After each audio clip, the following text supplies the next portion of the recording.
Tonight's thought. I was thinking that the longest lasting relationship I've ever had in my life, outside of my immediate family, of course, has been my bank.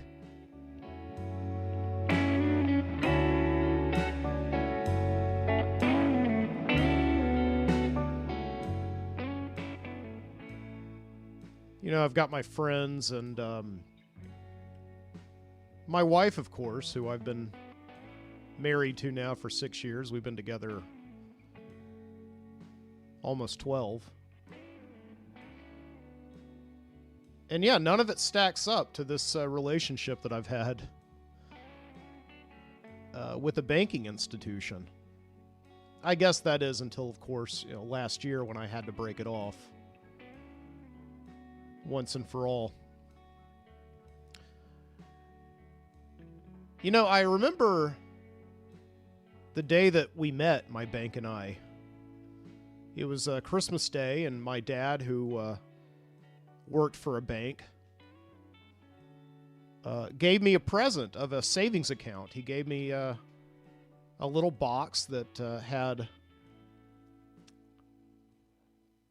a little sheet that said that I had, $45 that he had given me. He had put it in a savings account, and I was not to touch it until I absolutely needed it. And I was very naive back then. I didn't know what the deal was with savings accounts. I didn't understand. So it's like money, but I can't have it right now. I put it in, and it grows. Like this whole thing of interest. I didn't know any of these things. And I wouldn't for many years, right? In fact, I don't even think I touched that savings account or really did anything with the bank until I was probably in high school and started working, right? But it was the beginning of a sometimes beautiful, sometimes rocky, sometimes downright horrible relationship, right? With the American banking system.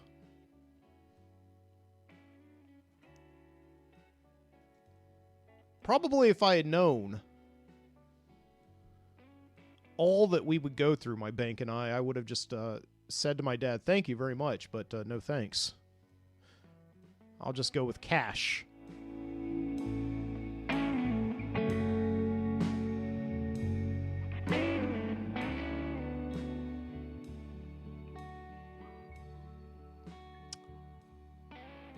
It was a very long relationship.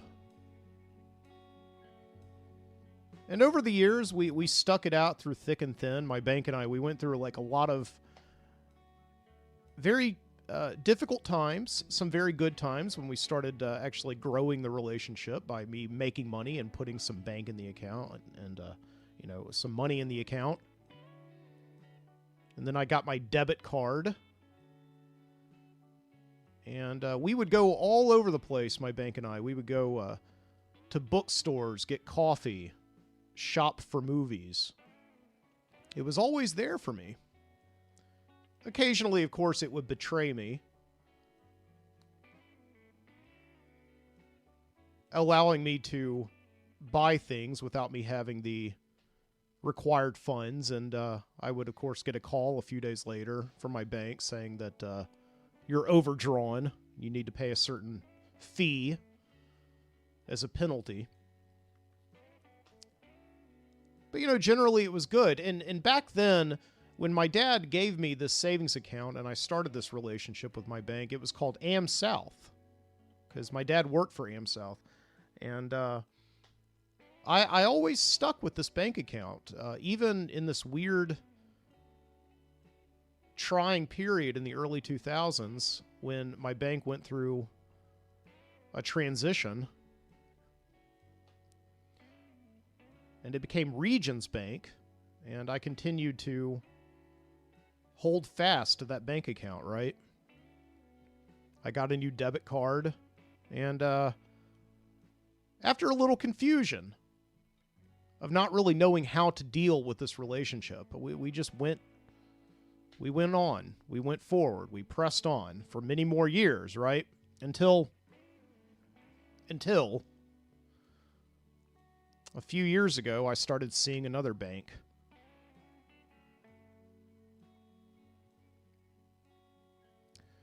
And, that was tough. I started seeing Chase Bank because, quite honestly, the spark had run out of the relationship between me and Regions. This small regional bank. But Chase was like Hollywood. It was big time, right? It's even in the name, Chase Manhattan. Okay? It's a big city bank, and it took me all over the world. Metaphorically. It had all these great reward incentives for signing up with it, right? Cash back, for instance. Amazon rewards. And everywhere I went with the Chase Bank, it seemed to give back to me a little bit more than I put into it. When I would go out with my Regions debit card, it wouldn't give me anything, right? But I had now a Chase Freedom Unlimited card. And every time I used it, if I pulled it out and I tapped it, right, at the cash register, it would give me just a little bit of something back, right, for putting something into that relationship. And it was fantastic. It was like I fell in love all over again.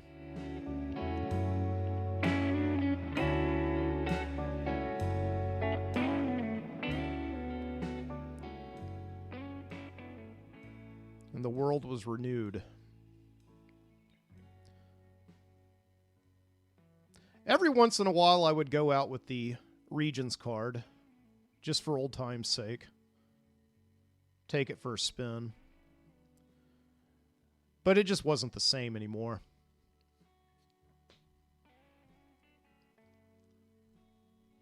I remember that last night. I was going to cancel the Regions card the next morning because the bank started requiring that I have a minimum amount of funds in the account, or else I would have to pay $8 every month as a service charge just for holding the card. And it was a tough decision to make because, this was just last year, I think. And I was like, it's been a wonderful road. I got this thing in the 4th grade. And now here I am, 38 years old, about to break it off. The longest relationship I've ever had. And I took the card out for one last night. We went to dinner and a movie. I thought about all the great times we'd had. And then the next day, I made the call. I had the phone in one hand and the card in the other. And as I began to talk to the clerk and say that I'd like to cancel my account, I just kind of felt a little bit of life suck out into the air.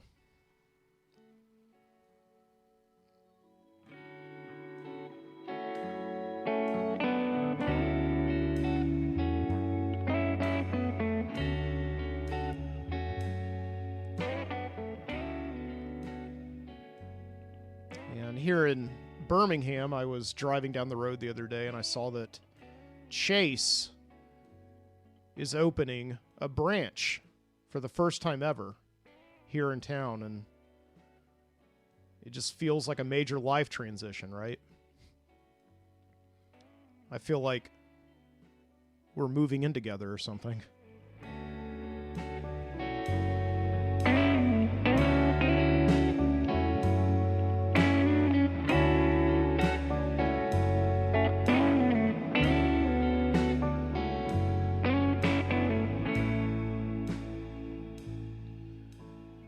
Well, from Birmingham, Alabama, This is the Midnight Citizen Show. Thank you so much for joining me here tonight. I'm your host, Mike Booty. Coming to you again, my second week in a row after a long hiatus. It is now February 12th, 2022. It's great to have you here. Yeah. Let's get some more exciting stuff going on here now.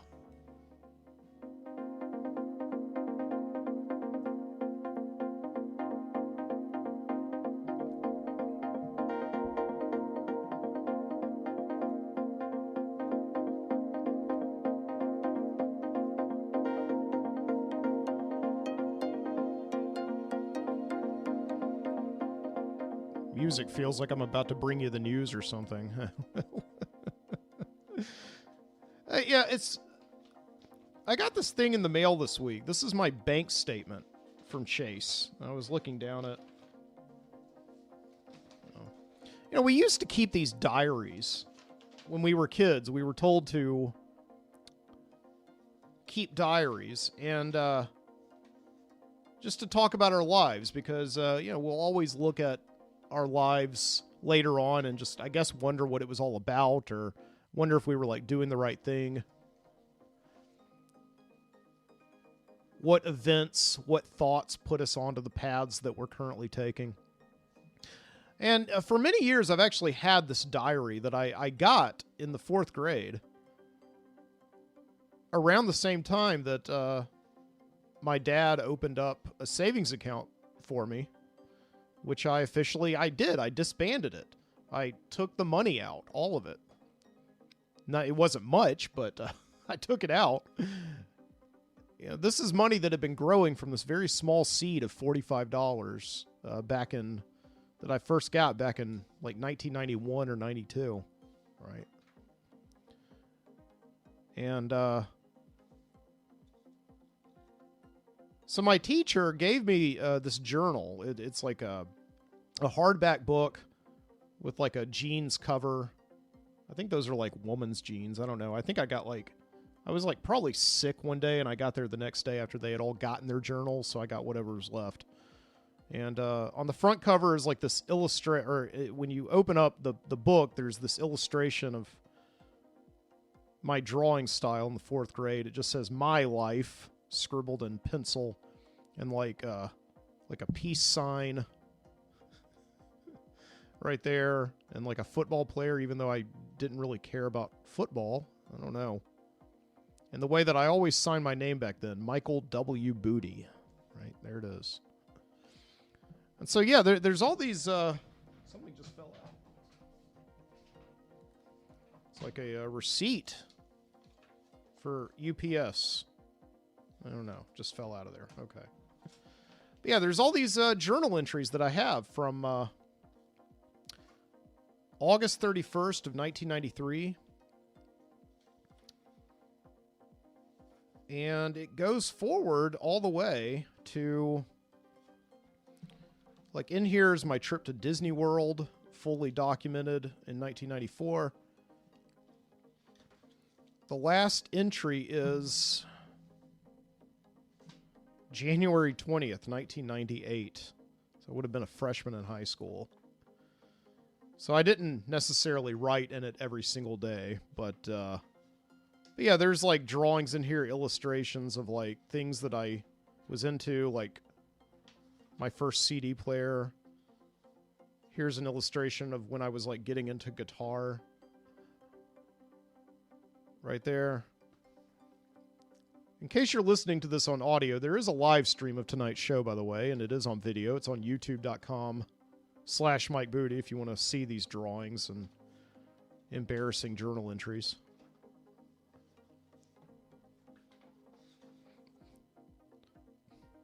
August 31st, 1993. Dear Journal, 5th grade is really great. It's really nice, and you have really nice teachers. Miss Trott, my science teacher, is real nice, but she assigns a lot of homework. Last year on the first day of school, I walked into Miss Smith's room, and I was really nervous.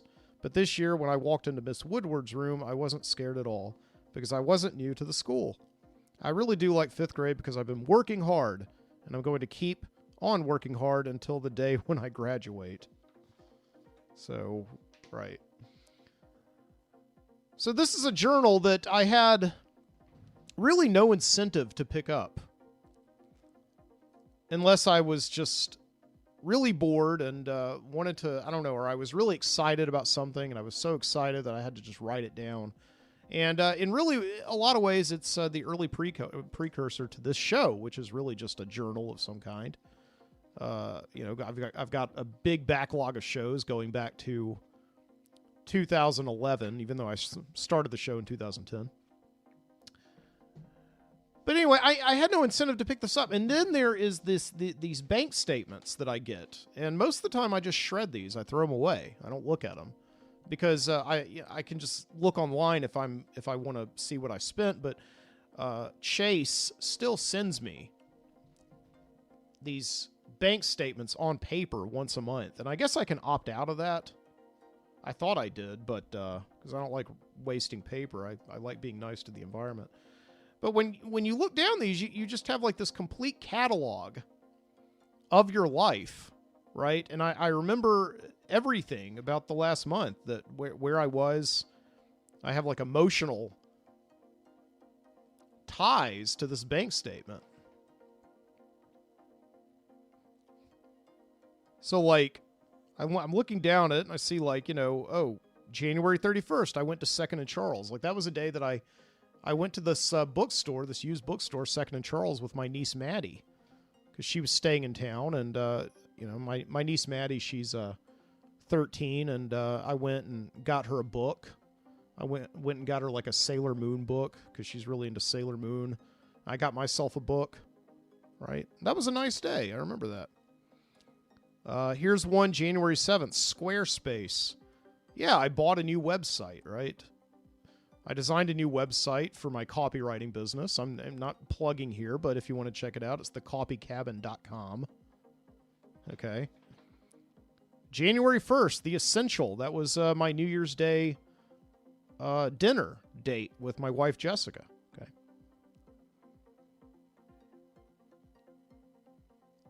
Watches Unlimited, right? When I got my watch fixed, right? Okay, so I'm looking over here. Oh, Vitola. Yeah, I went to the cigar bar a lot in January, by the way. Because it's cold outside. I like to smoke cigars inside, right? Yeah, so like just looking through this bank statement, it's a complete catalog of my life. And a very, very close relationship indeed that we have with our banking institutions. It's almost like this Thomas Pynchon postmodern commentary on how our lives are all tied to technology or something. I don't know.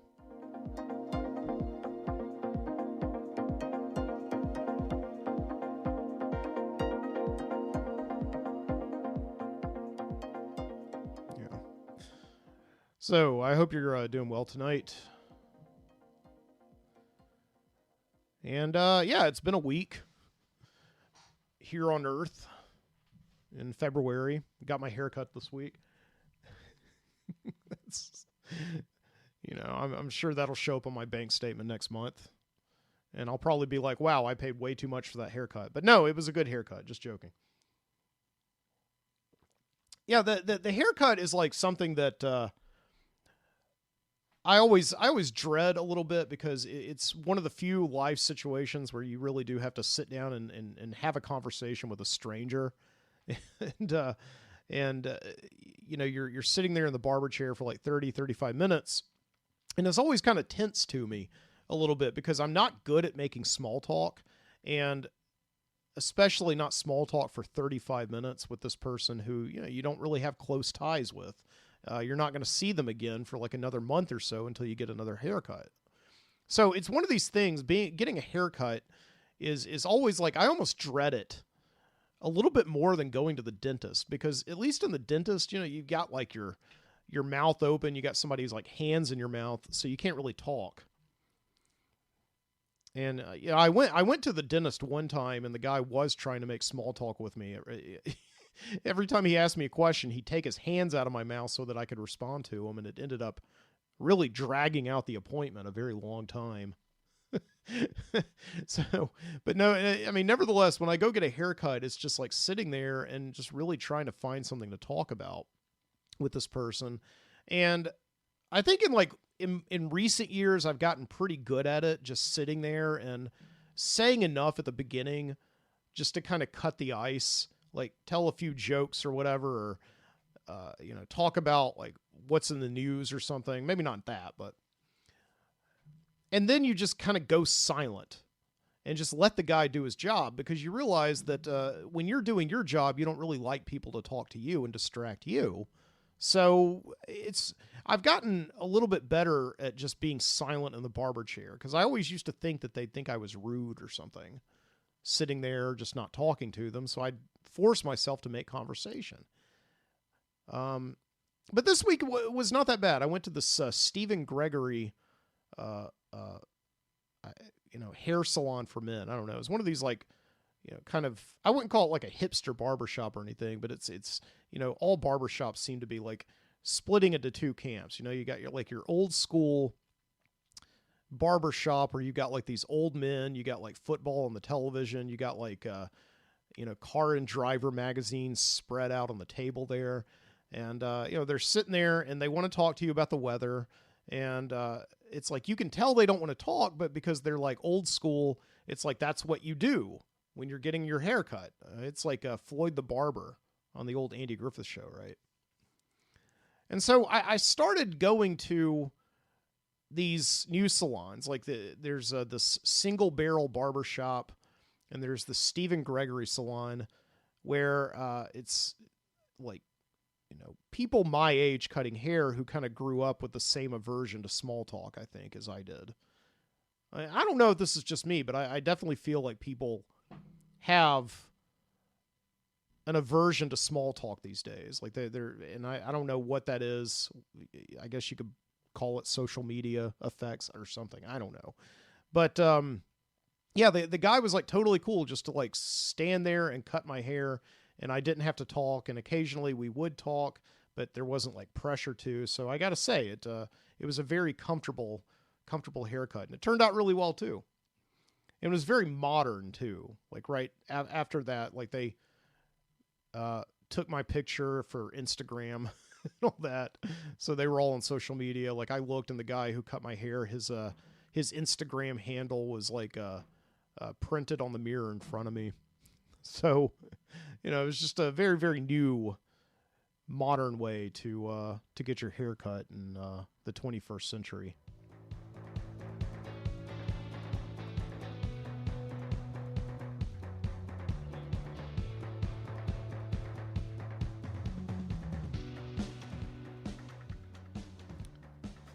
So, and yeah, today I went to go see my wife Jessica's play that she had just finished directing over at Birmingham Children's Theater, which was very exciting. The last play that my wife directed was right before COVID. She directed Shakespeare's Macbeth, which I think it's okay to say that. The thing about Macbeth is you can't really say the name of the actual play. It's like a theater superstition. But I think that only is like when you're in the theater. So I think it's okay for me to say it because I'm not in a theater. Although I am putting on a show right now, so I don't know. So you're supposed to call it the Scottish play. And apparently it's like this theater superstition, or it's a tradition that goes back hundreds of years to when the play was first produced in like the early 1600s. I think like the guy playing Macbeth got stabbed on stage or something.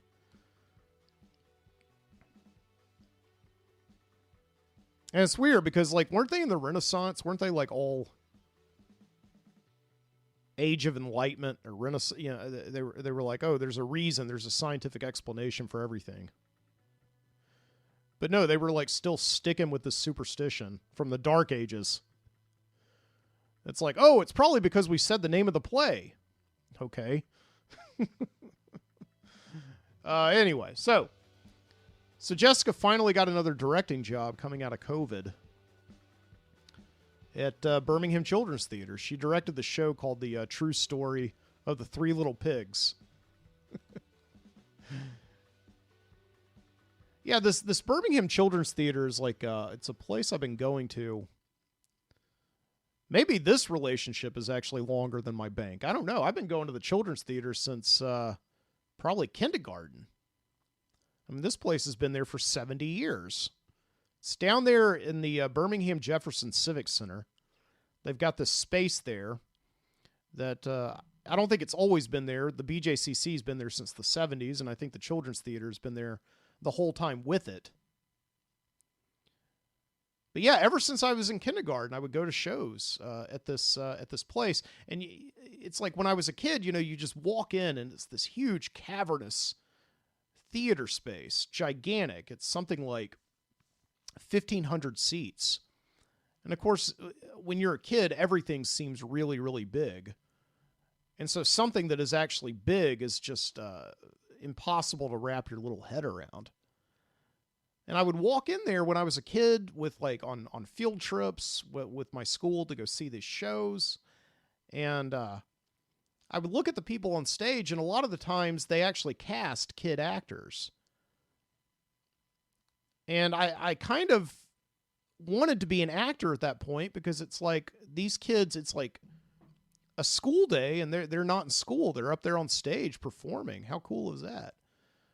But then I felt, no, I mean, it's like you've really got to do something amazing and be incredibly talented to be on this huge stage in this big, epic space called Birmingham Children's Theater.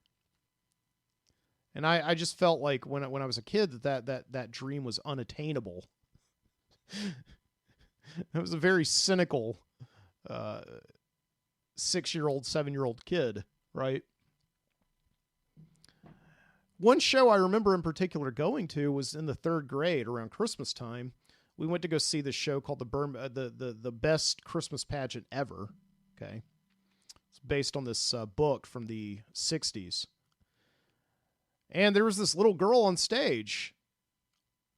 And no doubt I was sort of sitting there being like, man, I cannot, I wish that I could be in her position, not in school right now and commanding the attention of everybody in this theater, all of my friends and all the girls that I liked, I wish I could be in that position.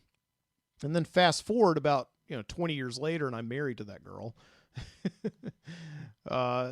Yeah, Jessica and I, we went through some of her old shows that she did, and no doubt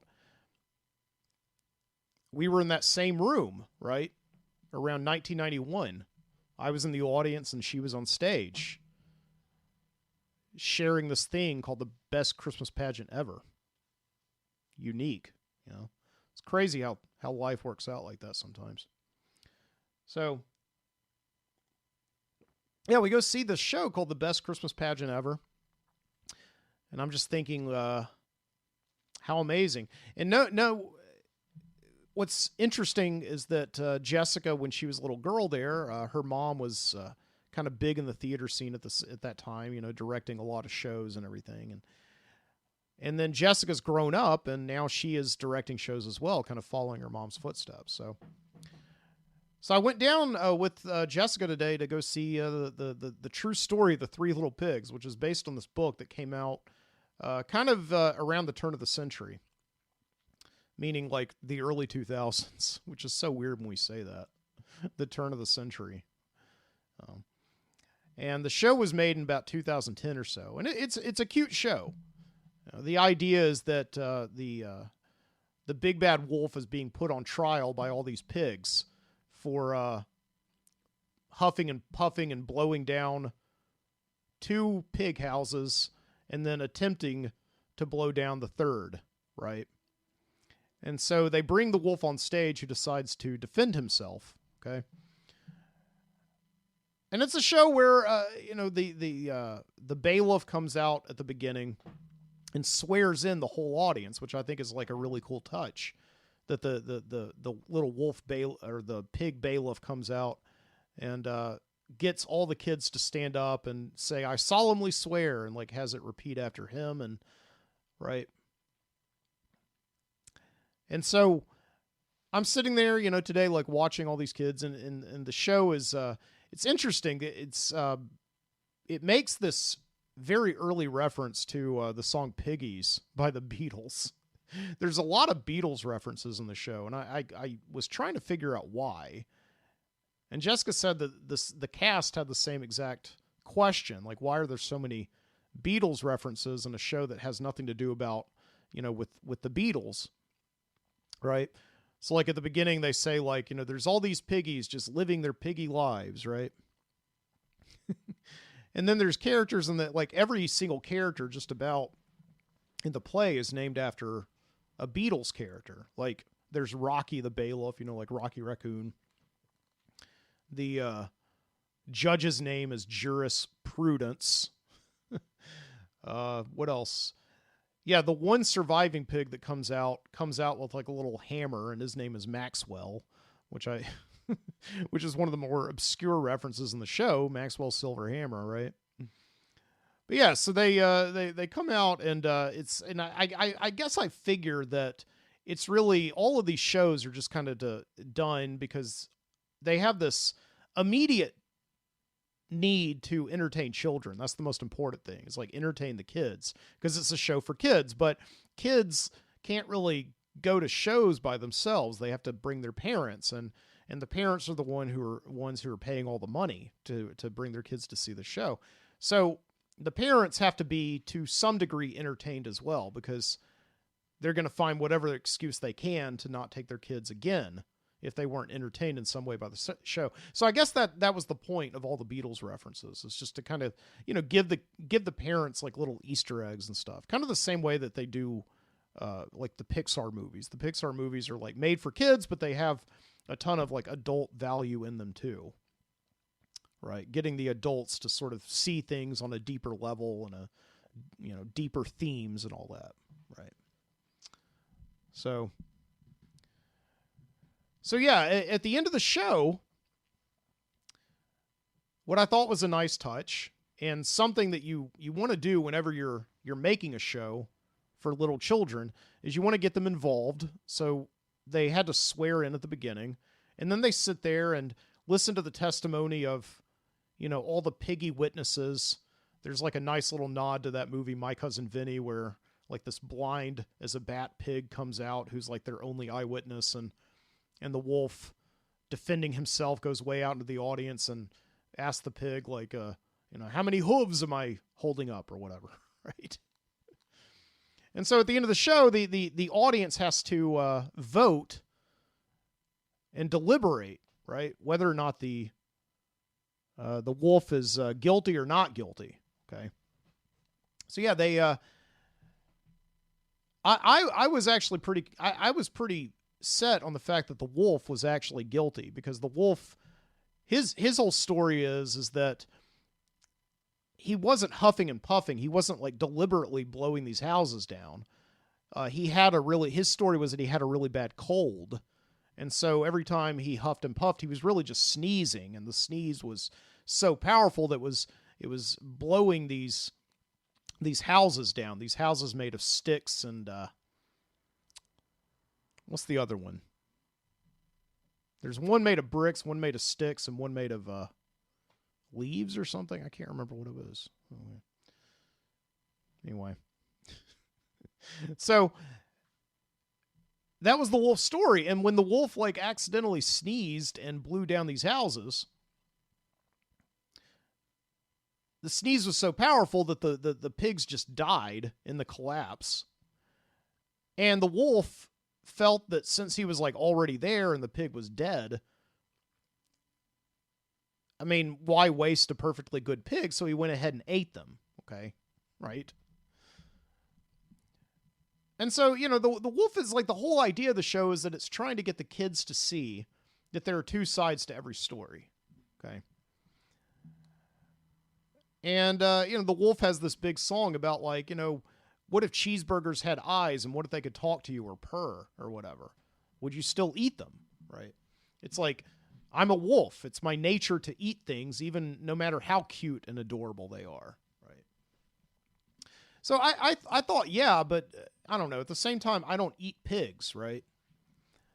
And so that I guess I could kind of empathize with the wolf, because the thing about it is, if I'm at a party and all there are ham sandwiches, and somebody's going to offer me a ham sandwich, and if I say no, then they're just going to throw it away. So that pig died for nothing. So I guess I might as well eat the pig. I understand that. But I don't know. I think like my whole thing is that I just didn't believe the wolf. The wolf story was bullshit. Okay. I don't believe he really did have a cold or whatever, because the thing about colds is like they kind of deplete your appetite. They don't really make you like, they make you want to like, just drink liquids. They don't really make you hungry. So the wolf is saying that he's going to both houses with a bad cold, asking the pigs for like sugar, because apparently he's baking a cake for his grandmother. And so, I don't know. It just seems like the first house that the wolf should have looked around in all the rubble and found the sugar that he needed and just gone home. But no, he had to go to the next house too. So I just didn't believe the wolf. It just, his story just didn't add up. But apparently I was like the one angry pig. I was the one dissenting pig in like this room full of like piggy jurors, that being the audience, right? Because all the kids started applauding and they found the wolf not guilty, which Jessica tells me they've done the show 3 times now, and every time they found the wolf not guilty. And there's a different ending if he's indeed found guilty, right? But anyway. But yeah, I was interested because, the book came out, in like the early 2000s, and clearly I think what it's trying to do is, it's for adults anyway, or it's trying to like make this comment about the O.J. Simpson trial, because that was still very much on people's minds in the early 2000s. For a lot of people, and for a whole generation like mine, for instance, the O.J. Simpson trial is how we kind of found out about adjudication in America. And we found out about how there are 2 sides to every story, and how prejudice very often creeps into our decisions about whether or not to find somebody guilty or not guilty. And the whole thing about the O.J. Simpson trial was that that was definitely a trial that it was tried in the media. It was tried with a whole lot of public opinion that wasn't necessarily based on the facts, right? And so, yeah, O.J. Simpson was found not guilty. And again, it's fascinating if you watch the 2 side-by-side reactions of white people and black people watching that verdict, because the black people are all cheering and the white people can't believe it, because they're like, the evidence is so honestly against this, right? So I was really surprised, honestly, that the kids found the wolf not guilty. And in a way, it kind of gives me hope, right, for the future of America, because maybe we are getting past our prejudices and looking at the facts, right?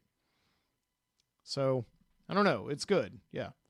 The wolf was found not guilty by an all-white meat jury.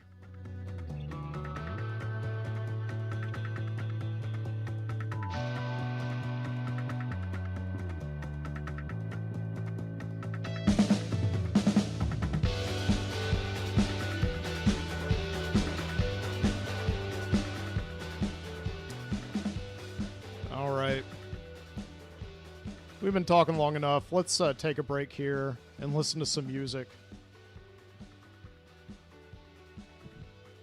I'll be back in a few minutes. Enjoy.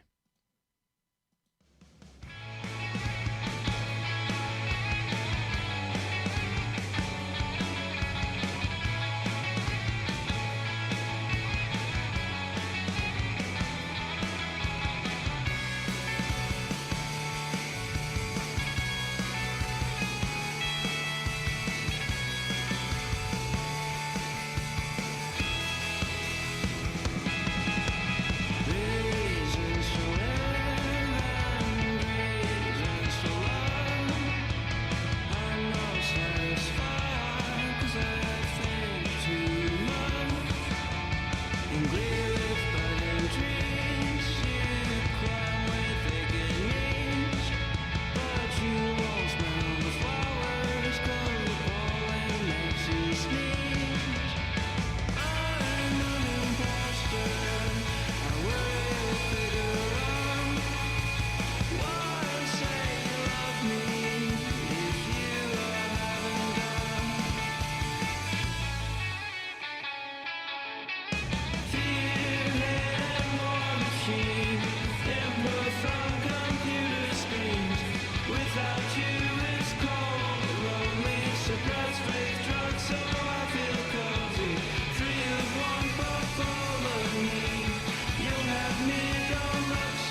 It's the only home.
Got a letter just this morning. It was... Okay, welcome back. Here into the Midnight Citizen studio. On Saturday night, February 12th, 2022. Hope you enjoyed that music break.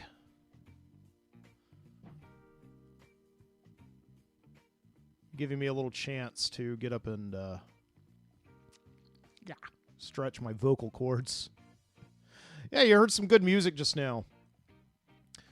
First up, we had the Machine Stops by the Misery Slims. And then that last one you heard was a song called The Milky Way by Holland's CCO from the album An Ocean in Outer Space. Yeah, if you like that music, you can find it in the show notes, links to it. And it'll take you to the Free Music Archive, this wonderful curated source of Creative Commons music, perfectly licensable for shows like mine and yours, if you're interested. Yeah, and I just want to remind you, this is the Midnight Citizen Show. You can find me online at mikebooty.com/The Midnight Citizen. You can listen to the show on Spotify, Apple Podcasts, Stitcher, wherever you get your podcast. If there's something that I'm not on, let me know, and I'll get on there. All right? Once I get the chance. And you can also watch the live stream of the show over at youtube.com/MikeBooty. Yeah, I've been doing live streams now for a couple of years, even though I'm not actually live streaming this right now. I'm going to put it up a little later. But it is a video, and you could see video of the entire show, right? And yeah, while I was playing the music there just now, I was streaming a live webcam. It's a new feature that I'm doing here on the Midnight Citizen videocast, where each week I'm going to be putting up a live stream of some place on Earth, right? As it happens right now. Take a look at what Night on Earth is about, right? So it's a new feature I call Night Cam. Night Cam, yeah. So where were we tonight? So I took you to the Teeny Martini Bar in St. Augustine, Florida, right? It's a nice, just describing it for you here, right? It's a nice place. It's right there on the water. Bunch of people hanging out under like fiery torches. It looks like it's kind of raining there. Some people are like covering their heads with their flannel jackets. Yeah, what's going on there? Or no. The person isn't covering their head. It's not raining. They're just trying to be silly. They look kind of like a Cornholio, like Beavis, whenever he gets too much sugar. It must be cold there. I think that's what she's doing. She's like covering her ears. I don't know. Anyway, this makes no sense to you if you're listening to me on audio, right?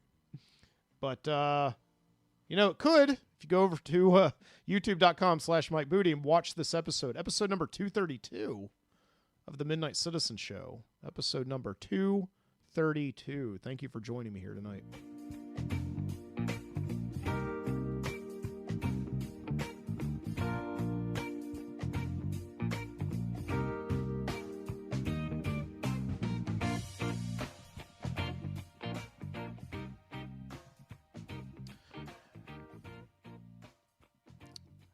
Yeah, going to the children's theater as an adult always gets me thinking about just how, indeed, everything when you're a kid just seems so big and unattainable. And I think like the thing that's so special and maybe a little bit so miserable about being my age, around my age, what the kids these days are calling elder millennials, people who were born in the early 80s, right, is that we were part of that like last death rattle of what it meant to have locally sourced entertainment, right? Where cable was still coming into its own, and most of the entertainment that you got was really on these like local television stations. And indeed, I'm looking at my window right now at Red Mountain. I'm looking at the blinking red lights on top of the antennas there. And that when I was a kid, that's where a lot of my entertainment came from. WVTM and WBRC, they all had these like local shows. And a lot of them would make entertainment for kids. It was this this tradition going back to the very early days of broadcasting, when you would have like these local heroes on television. These people like that would come on and do like these kiddie shows and show like Popeye cartoons, and very much like my favorite Roger Miller song, Kansas City Star. Like, that song? Got a letter just this morning. It was postmarked Omaha. It was typed and neatly written. Offer me this better job. Better job at higher wages, expenses paid, and a car. But I'm on TV here locally. I can't quit. I'm a star. You know that song? It's all about this local celebrity in Kansas City. And he plays like this cowboy character, like a lot of them did. It was like this stock character that a lot of like usually it would be like the TV weatherman or like just the TV news anchor, somebody that they had at the TV station, who the station manager would come to them and they would be like, hey, we've got this whole library of like old cartoons and like horror movies and things like that. Would you want to host them? And they would create some kind of character for them. I think the most famous one was in Cleveland, Ohio, there was Glardy, played by Ernie Anderson, right? Who would years later go on to national fame as like the voiceover announcer for ABC. He would be like the Love Boat, right? And Ernie Anderson. And of course his son became Paul Thomas Anderson, who just got nominated for an Academy Award for making the movie Licorice Pizza.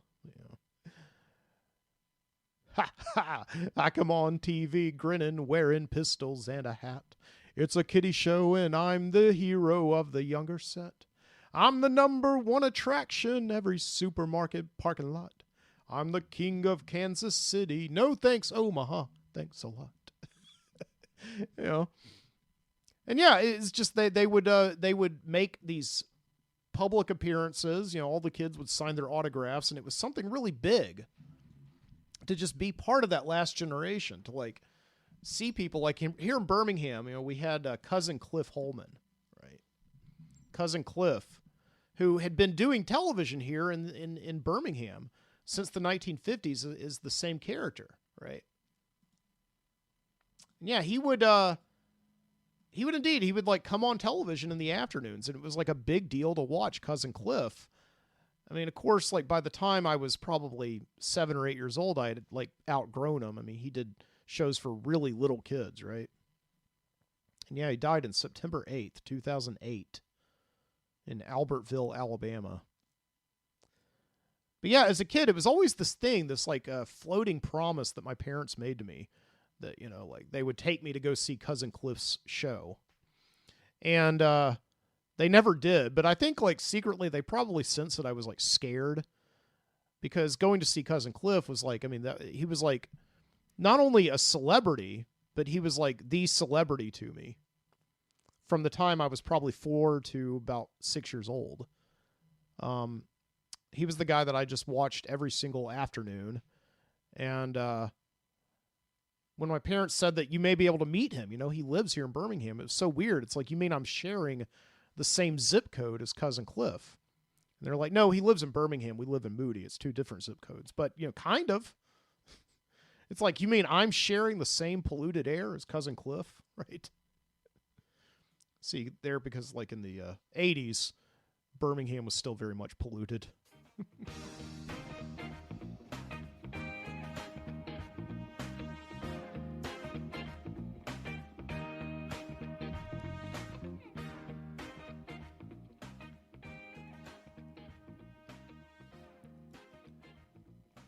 Kansas City Star.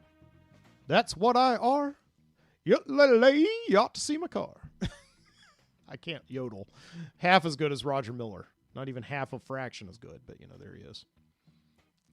So yeah, the song's all about how, the Kansas City Star, the local hero, this kiddie cartoon host, right, would just like have it made. You know, that he would get like a nice big Cadillac and drive it all over town, and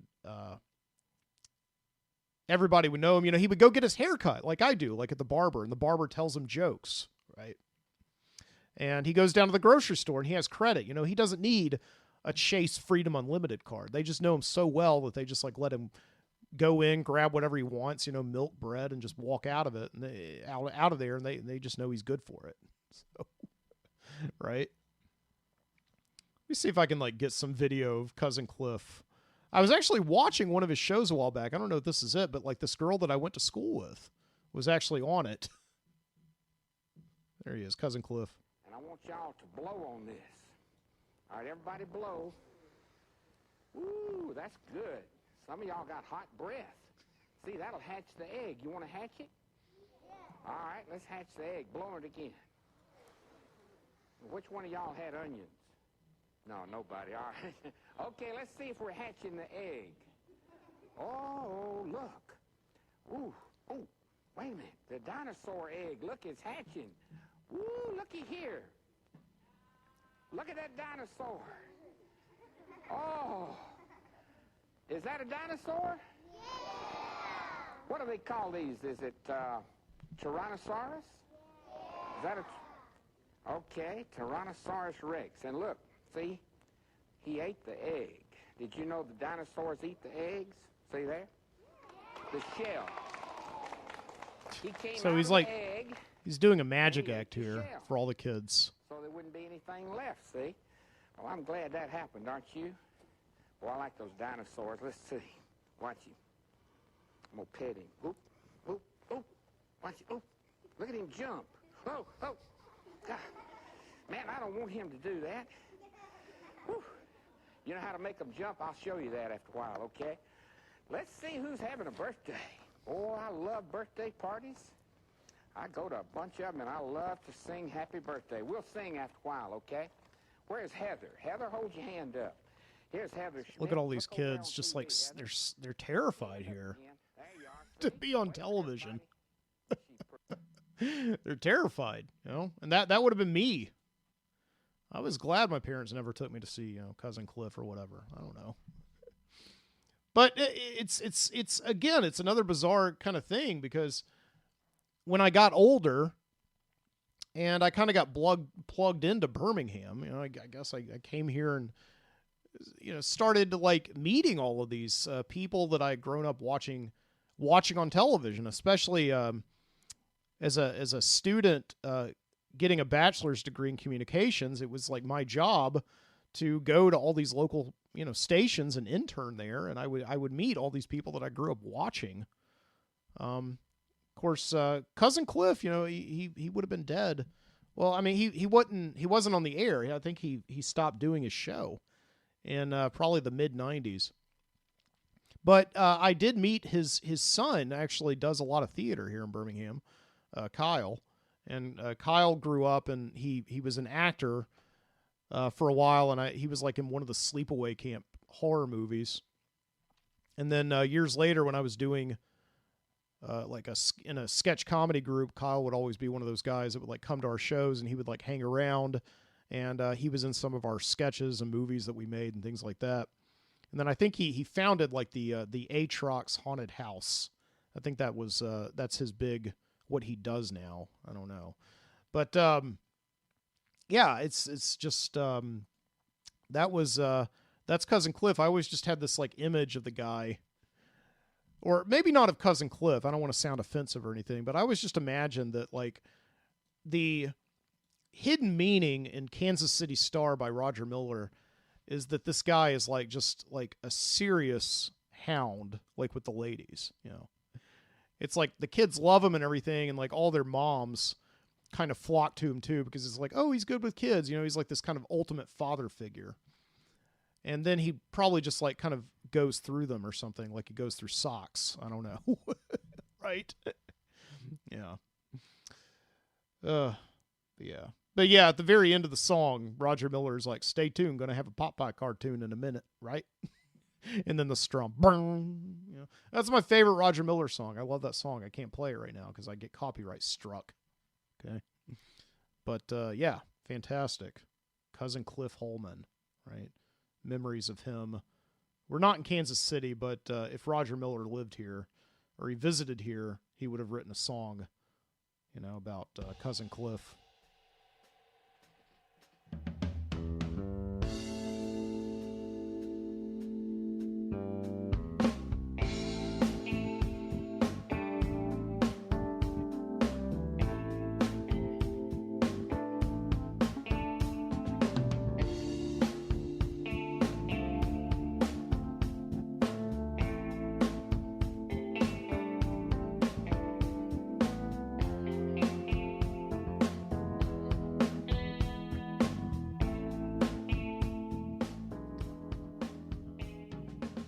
And with that being said, it's Saturday night,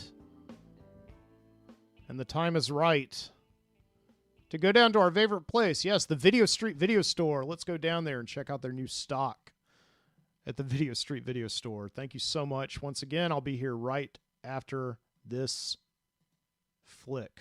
Hi. Yes, this is Katie. I spoke with your agency about sending over a motivational speaker to help me with some training for my associates today. Mm-hmm. Yes. Well, there's a young man who's standing here who claims to be a celebrity impersonator. Mm-hmm. Yeah, that's what you thought that I wanted. I see. Great. Thank you. Okay. It looks like we'll be working together today. Doug? I don't know why you couldn't have just gone to my website. I have hundreds of clips posted. My Austin Powers is through the roof. Mm-hmm. You want a motivational speaker?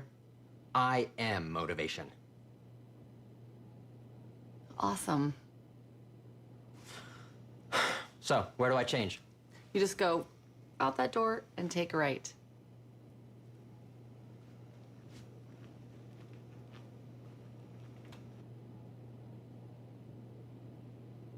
It's gonna be the best training video ever.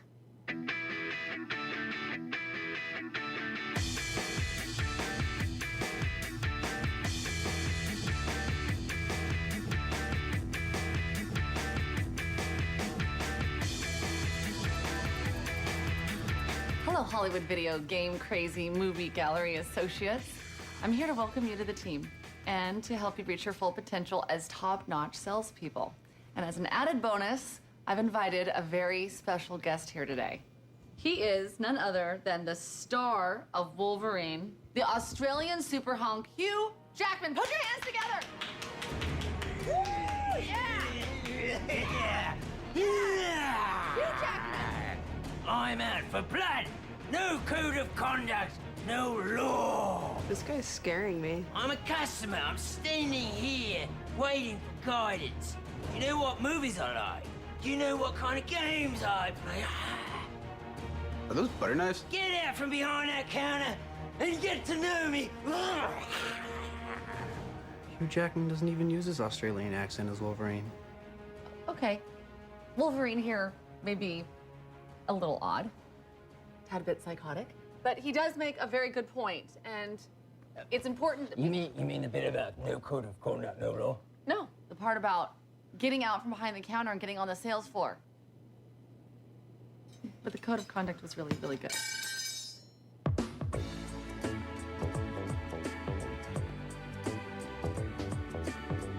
Yeah, your releases are along that wall, alphabetically. You have Revolutionary Road, is that in? Yeah, it should be under the R's. Okay, thanks. No problem. Crikey.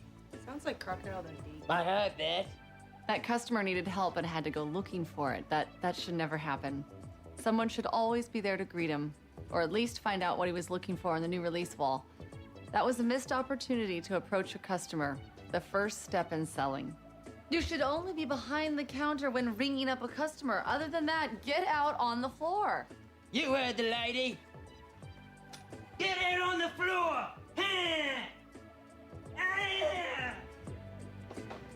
Excuse me, do you have Revolutionary Road? Yeah, I sure do. It's actually right over here on the new Great, releases. great. See how much better that was out here on the floor where the customers are? Huh? Doug?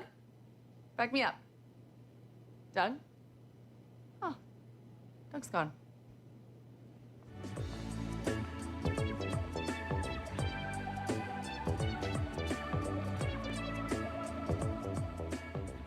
Have you seen Confessions of a Shopaholic?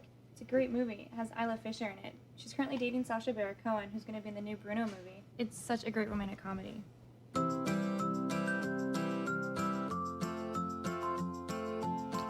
Hey, it's Wolverine. Where are your butter knives at?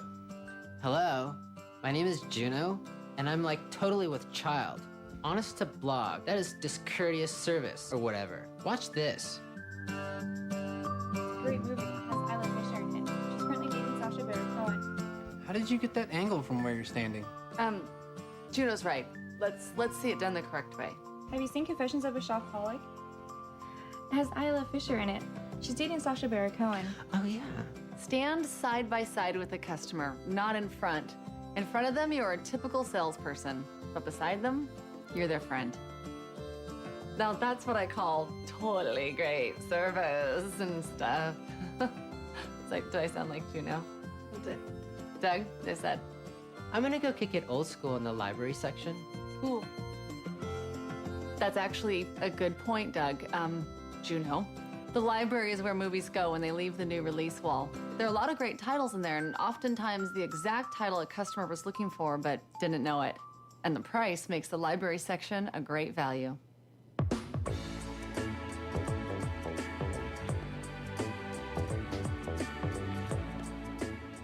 Hey, Sport, how's it going? Yeah, pretty good, pretty good. Just looking for something to watch this weekend. Now that football's over, I'm kind of feeling the withdrawals, until baseball starts. Basketball, it's okay, but it's kind of boring until playoffs. Let's start getting Bull Durham. See anything else by Ron Shelton? Well, who's it? Shelton. He directed Bull Durham. He did other sports movies, too. He did Tin Cup, Play to the Bone, and White Men Can't Jump. Really? How about you take me to this Ron Smelton section right now? Can you do that for me? Let's go. There are cues you look for. Maybe what they're wearing will tell you where they work or what they do for a living. Maybe they have kids with them that have clothes or toys with certain characters on them. All of these cues can give you ways to approach a customer.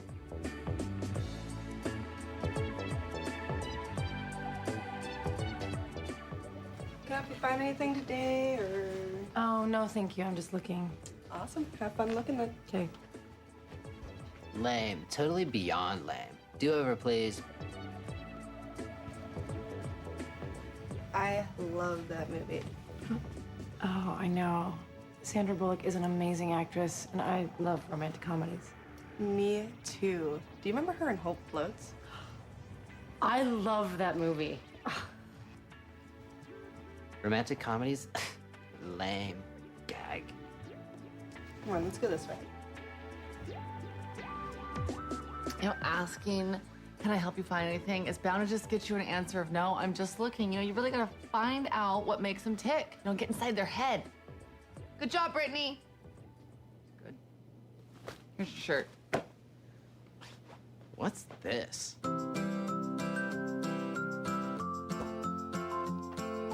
Hey, The Office.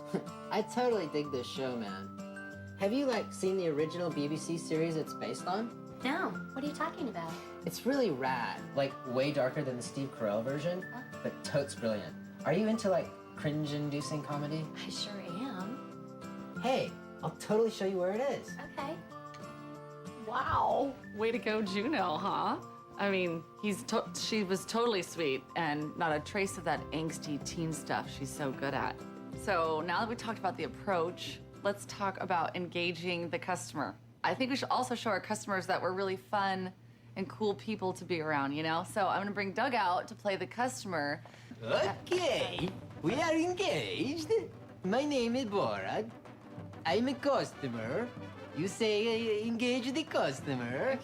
So, okay, I say yes. Okay. We are engaged. To be married, yeah. Very nice. Whoa, hey. Yeah. Oh, God. Whoa, okay. Okay. Wow.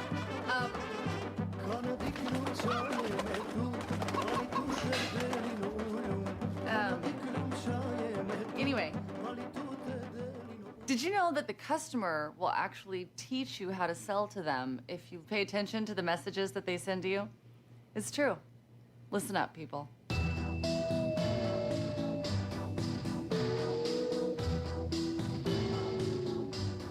It was a holiday movie. Easter.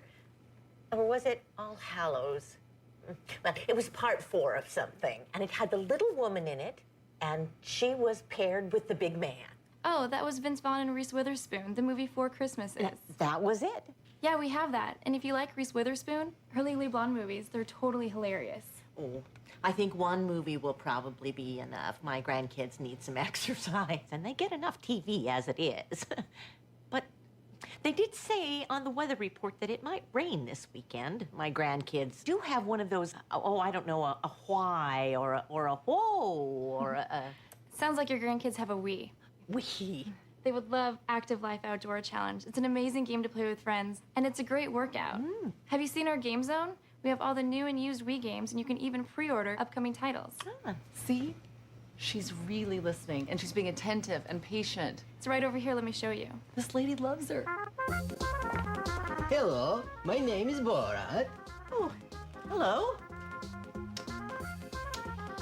Borat! You're very, very beautiful. I like make you my girlfriend. No, absolutely not. Very nice. She wants me. High five! Oh, gee. Yeah. Off we go. Sorry about that.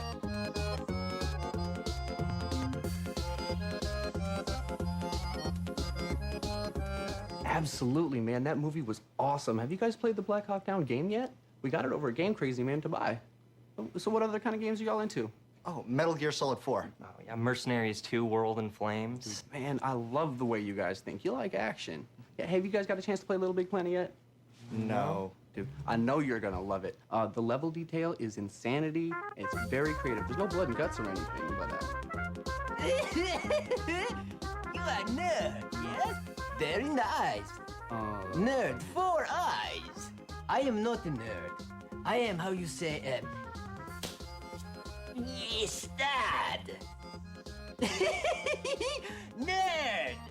Well, before Borat came in, Gabriel was doing a very nice job of asking open-ended questions, which are essential for getting to know what your customers need. He also did his homework. He really knew his stuff, so he could offer guidance and suggestions. What are some other open-ended conversation starters? Team? What was the last movie you saw? What kind of comedies do you like? How many movies do you watch per week? what kind of game systems do you have? Will you be my wife? Okay, so this is the customer's perspective, and you can see we've laid it out with the library rentals, new releases.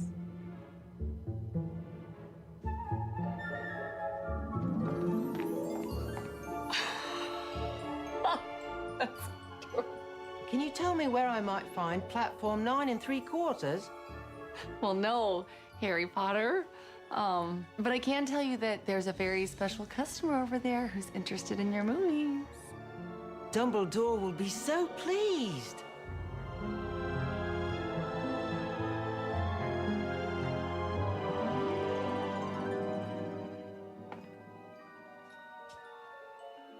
Interesting section. I might recommend you try the whole series. Well, we've seen the first one. I'm just trying to figure out which one the second one is. All the covers seem to look the same. Ah, yes. Part 2. Me and the Chamber of Secrets. Here it is. You mean Harry Potter and the Chamber of Secrets? Precisely. Your baby's adorable, by the way. Perhaps she'll go to Hogwarts someday. Thank you. When you're next in, you might have time for parts 3 through 5, and a revisitation of part 1, the first film, Me and the Sorcerer's Stone. Absolutely. Thank you very much. As Harry Potter has shown, by focusing on the customer and not the sale, we make a much better impression. I mean, he also provided guidance, you know, because guess what? Our customers aren't always going to know what they want. It's up to us to help them out. I'll now put on my cloak of invisibility. It'll make my entire body disappear.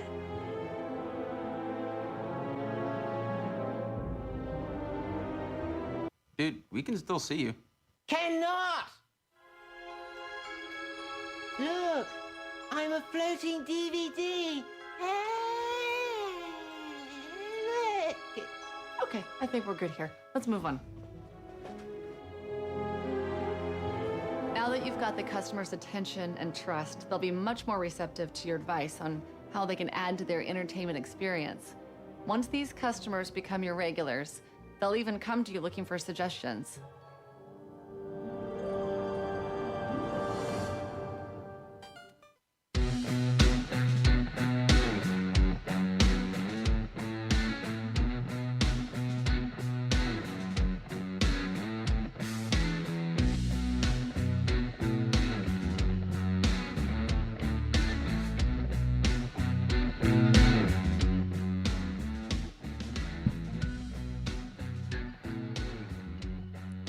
That was a fun journey into the pop culture of about 15 years ago. Yeah, I was thinking I haven't played a training video on the Video Street video store for a while. It was long overdue for that. Yeah, that was a Hollywood video training video, and you could just sense in the performance of the clerks that were asked to appear in that video. Those were real Hollywood video clerks. You could just sense it in their performance and look at their faces, like that this is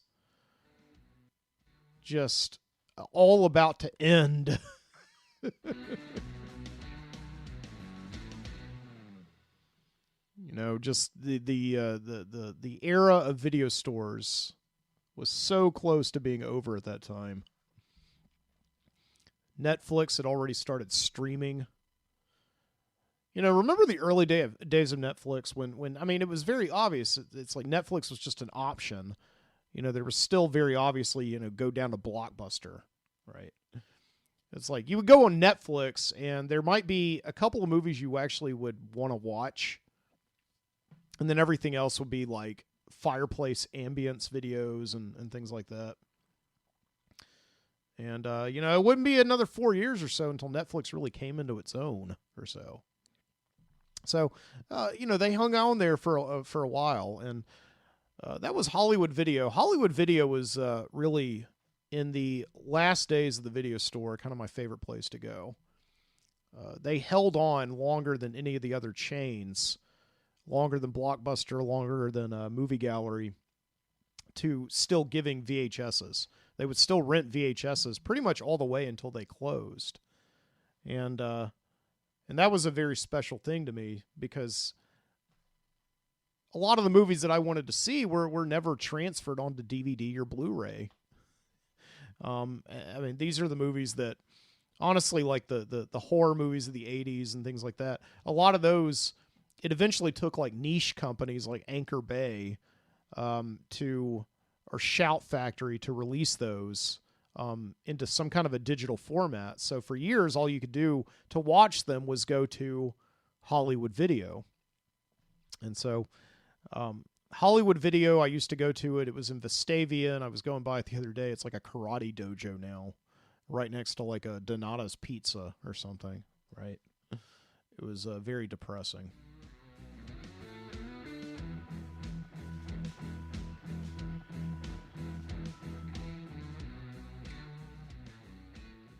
Yeah, one of the things about driving now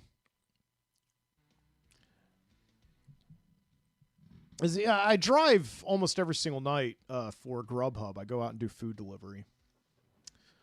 And it's a nice, relaxing way just to spend the end of your day just driving around, listening to music or whatever, and rolling the window down. Of course, right now in February, that's kind of hard to do that, but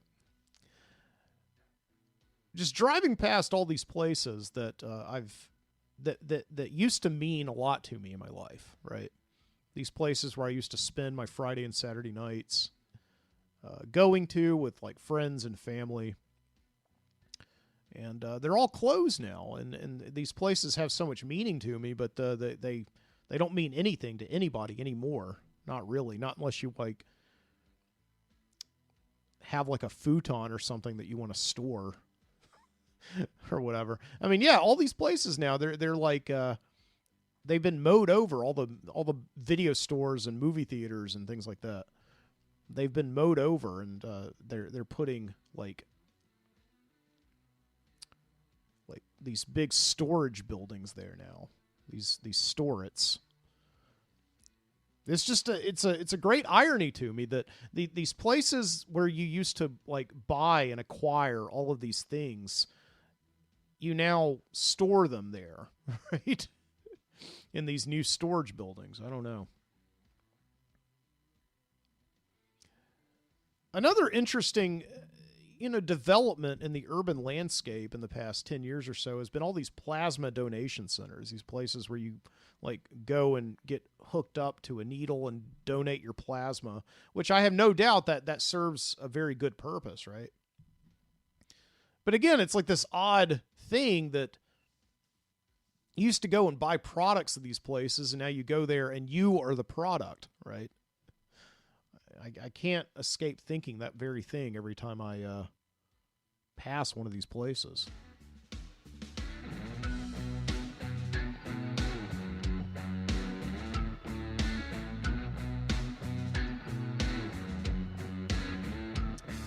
Yeah.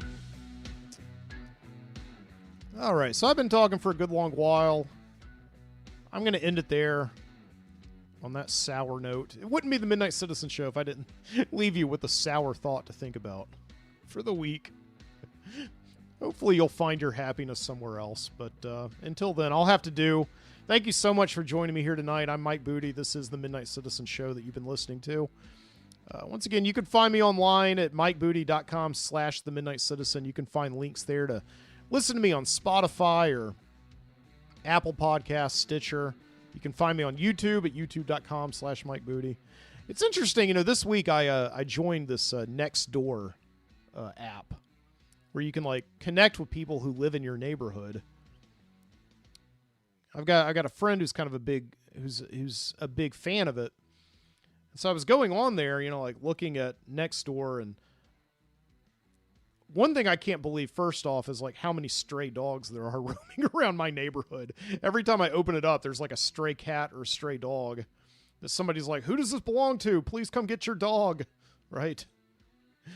But, I joined the Nextdoor app just on the hopes that somebody, may want to listen to my show, because I've always envisioned the Midnight Citizen Show, going all the way back to when I started over 10 years ago, is something that more so for anyone else would be a show for people who live in Birmingham, right? I've kind of always wanted to be like that Cousin Cliff local hero type, not to get too diluted with grandeur.